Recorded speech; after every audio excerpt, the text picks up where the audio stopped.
Paano nga ba gawin ang slow motion at fast forward effect sa video using CapCut?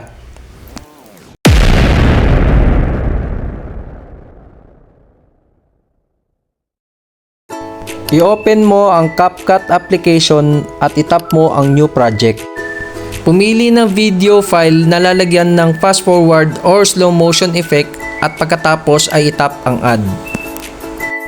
Mapupunta ito ngayon sa timeline ng video project na iyong ginagawa.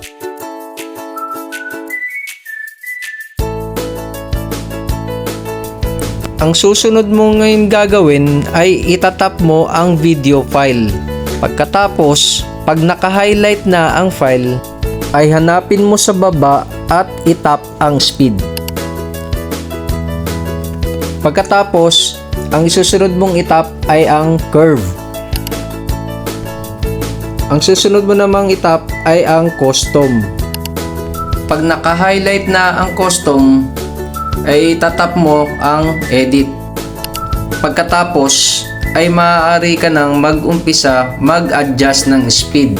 Ang nakikita na mga bilog sa straight line sa gitna ay ang mga bit. Maaari kang magdagdag nito ng bit kung saan banda sa video na iyong gusto i-adjust. Pagkatapos mo magdagdag ng bit ay pwede mo itong itap at tapos i-drag pababa kung gusto mong bumagal sa oras na iyon ang video.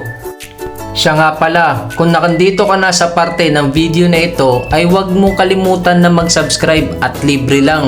At i-hit mo na rin ang notification bell para updated ka sa mga susunod na video tutorial na i-upload ko. Katulad lang din kung paano ginawa ang slow-mo effect na kung saan ang bit ay nilagay sa baba at in-adjust, ganun din sa fast forward effect.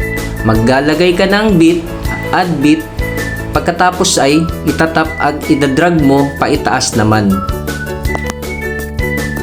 Matapos mong malagyan lahat ng bit at mailagay sa posisyon ayon sa iyong nais, ay reviewin mo ulit ang iyong ginawa mula umpisa at pagkatapos ay pwede mo nang itap ang check.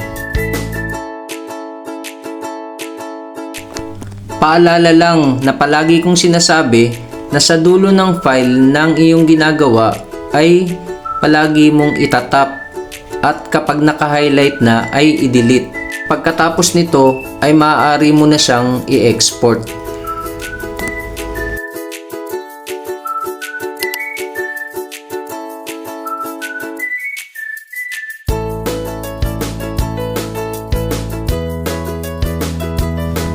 Pagkatapos may export ay itap mo ang done at pumunta ka sa iyong gallery para makita ang video project o file na iyong ginawa.